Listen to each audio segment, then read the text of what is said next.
Oh, vasto e incomprensible universo, escucha mis palabras que trascienden el tiempo y la coherencia.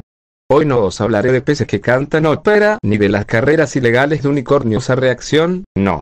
Hoy os contaré la historia de un niño. Un niño nacido en lo más hondo de la absurdidad, en el fango de la paradoja, en la grieta entre lo imposible y lo altamente improbable. Este niño no nació con un pan bajo el brazo, sino con un calcetín de un solo color, lo que en mi universo es la mayor de las pobrezas. Sus primeras palabras no fueron mamá o papá, sino porque la realidad es tan injusta para los que no tienen doble yema en su huevo.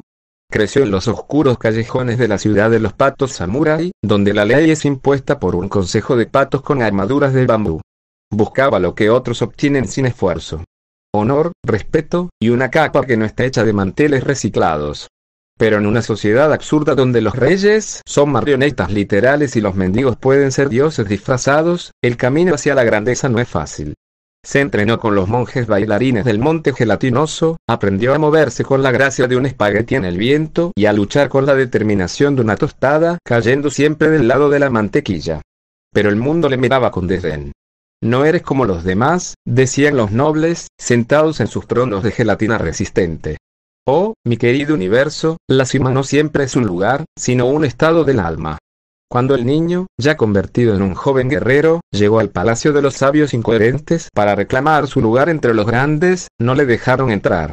No porque no fuera digno, sino porque la puerta era demasiado pequeña y nunca la habían cambiado. Entonces, él no se rindió. En vez de entrar, se convirtió en la puerta. Se fusionó con el destino mismo, volviéndose el umbral por el que otros soñadores pasarían.